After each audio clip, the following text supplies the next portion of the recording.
Bismillahirrahmanirrahim. Assalamualaikum warahmatullahi wabarakatuh. Salam sehat teman-teman semuanya. Chandra doakan semoga teman-teman selalu dalam lindungan Tuhan Yang Maha Esa. Amin ya rabbal alamin. Baiklah teman-teman, hari ini kita akan membahas lagi herbal kayu bajakah. Ternyata di dalam kitab suci Al-Quran, Allah Subhanahu wa Ta'ala pernah berfirman tentang tumbuhan yang merambat, teman-teman. Jadi tumbuhan yang merambat inilah yang merujuk kepada herbal kayu bajakah. Jadi kayu bajakah atau akar bajakah ini adalah tumbuhan yang merambat, teman-teman. Salah satu tumbuhan liana yang tumbuh di hutan. Jadi tumbuhan ini adalah tumbuhan yang sangat memerlukan cahaya matahari. Jadi mereka berkompetensi di dalam hutan bagaimana untuk mendapatkan cahaya matahari untuk kelangsungan hidupnya, teman-teman ya. Jadi di dalam Al-Quran ternyata dalam salah satu surah Allah berfirman, teman-teman ya, yaitu di dalam surah Al-An'am ayat 141. Nah, ini berbunyi, teman-teman ya.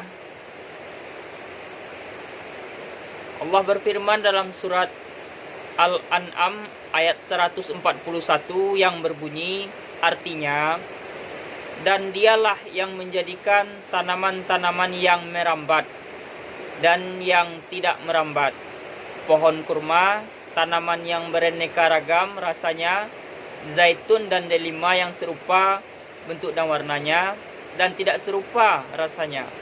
Makanlah buahnya apabila ia berbuah, dan berikanlah haknya, zakatnya, pada waktu memetik hasilnya. Tapi janganlah berlebih-lebihan. Sesungguhnya Allah tidak menyukai orang-orang yang berlebih-lebihan, teman-teman ya. Jadi awal mulanya Chandra ketemu ayat ini karena Chandra pernah mendengar salah satu guru herbalis, teman-teman ya, namanya Dr. Zaidul Akbar. Beliau ini adalah guru herbalis yang sangat luar biasa kemampuan ilmu herbalnya.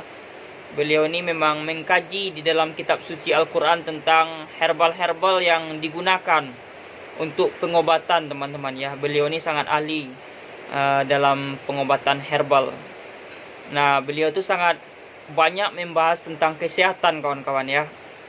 Tontonlah itu akan membuat teman-teman lebih menambah wawasan ilmu herbalisnya, teman-teman ya. Kalau Chandra masih dalam tahap belajar menjadi herbalis, teman-teman ya. Chandra masih belajar dan banyak berguru juga, kawan-kawan ya.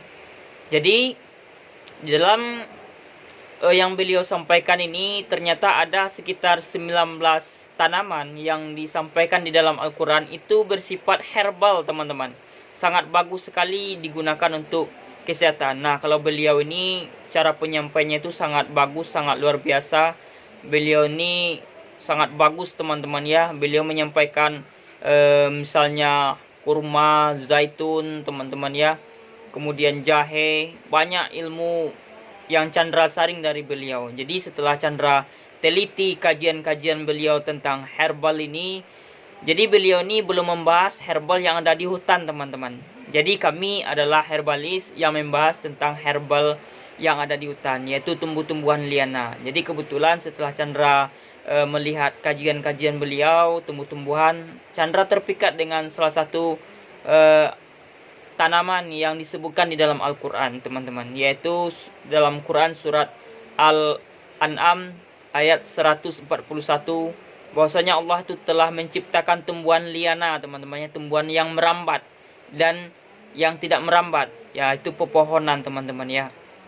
Jadi sebenarnya tentulah tumbuhan yang merambat itu adalah salah satu jenis dari bajakah nih, teman-teman ya. Jadi bajakah ini adalah bahasa Dayak, teman-teman ya, yang artinya ya tumbuh-tumbuhan yang hidupnya merambat tadi, teman-teman, termasuk tumbuhan liana. Nah, jenisnya ini banyak, teman-teman. Jadi inilah yang kita pelajari, kita klasifikasikan, kita gali manfaat dan khasiatnya. Yang khasiatnya ini sangat luar biasa untuk mengobati penyakit-penyakit kronis, teman-teman. Jadi bersyukurlah teman-teman yang mencari herbal kayu bajakah, karena herbal yang teman-teman jual itu adalah tanaman yang sudah diisyaratkan di dalam kitab suci Al-Quran, teman-teman ya. Jadi kita bersyukur sebagai herbalis membahas ini. Jadi mungkin banyak herbalis yang membahas tentang tanaman-tanaman yang ada di sekitar kita seperti kunyit, jahe, zaitun, bidara, kelor dan sebagainya. Jadi kalau kami khusus membahas tumbuh-tumbuhan yang liana yang ada di hutan ini, kawan-kawan ya, tumbuhan-tumbuhan herbal yang ada tumbuhan di hutan ini. Jadi herbal ini memang sangat luar biasa khasiatnya teman-teman. Jadi kita sudah mengkali dan mengkaji, ternyata jenisnya sangat banyak bajakah ini kawan-kawan ya. Ada yang bajakah itu yang khusus untuk kanker ini, kanker itu dan sebagainya kawan-kawan ya. Jadi ini kami juga akan memberikan informasi bagi pasien-pasien yang untuk mengkonsumsi herbal kayu bajakah ini. Ilmunya masih Chandra sarikan dari guru herbalis ini teman-teman, yaitu Bapak Dr. Zaidul Akbar. Beliau ini juga memberikan informasi yang sangat berharga. Mungkin bagi kawan-kawan yang belum tahu, kami akan memberikan sedikit tips bagaimana caranya agar membuat teman-teman ya sel kanker itu bisa kelaparan dan mati. Nah, jika untuk mematikan sel kanker ini, itu insya Allah teman-teman mengkonsumsi herbal kayu bajakah itu bisa sampai ke akar-akarnya. Jadi ini adalah ilmu juga bagi kawan-kawan yang ingin cara untuk sel kanker itu kelaparan teman-teman ya. Dan akhirnya insya Allah bisa mati teman-teman ya. Jadi teman-teman yang pertama harus menghindari daging olahan teman-teman. Daging olahan yang diproduksi itu teman-teman ya. Daging olahan yang diproduksi mungkin dalam bentuk kaleng dan sebagainya teman-teman ya. Kemudian teman-teman yang kedua harus menghindari gula refinasi ya, gula putih, gula pasir. Oleh karena itulah di dalam nasi itu banyak mengandung gula teman-teman ya, nasi itu. Apalagi nanti kalau kita mengkaji berasnya itu, padinya itu apakah nanti pakai pestisida dan segala macamnya. Jadi teman-teman harus mencari makanan yang organik teman-teman, organik dan alami teman-teman ya. Kemudian teman-teman harus menghindari juga produk susu-susuan, baik yang kental maupun yang bubuk teman-teman ya. Kemudian teman-teman harus menghindari produk GMO. Nah, produk GMO ini adalah buah-buahan atau sayuran atau tumbuh-tumbuhan yang sudah dirubah genetiknya teman-teman ya. Yaitu tumbuhan yang dihasilkan yang dari melalui uji lab teman-teman ya, uji lab.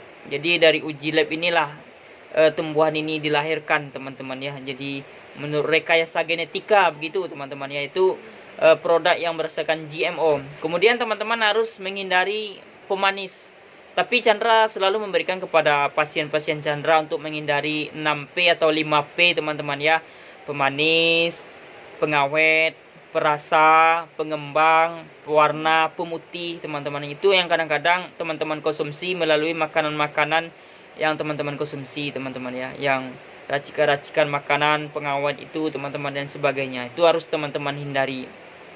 Dan juga mungkin bagi kawan-kawan, ibaratnya kalau makanan ini teman-teman ya, harus makanan yang sehat, yang alami, itulah yang harus teman-teman hindari, harus teman-teman konsumsi teman-teman ya, dan menghindari makanan-makanan yang seperti Chandra sampaikan tadi. Oke, semoga informasi ini bermanfaat bagi kawan-kawan. Salam sehat selalu teman-teman, jangan lupa jaga kesehatan, tetap waspada dengan segala bencana karena di musim yang pancaroba ini teman-teman ya. Semoga teman-teman selalu sehat dan selalu dalam lindungan Tuhan Yang Maha Esa. Jadi Chandra terima kasih kepada guru-guru herbalis. Semoga ilmu yang Chandra sampaikan ini bermanfaat bagi masyarakat teman-teman ya. Oke, salah janggalnya Chandra mohon maaf. Wassalamualaikum warahmatullahi wabarakatuh. Salam sehat.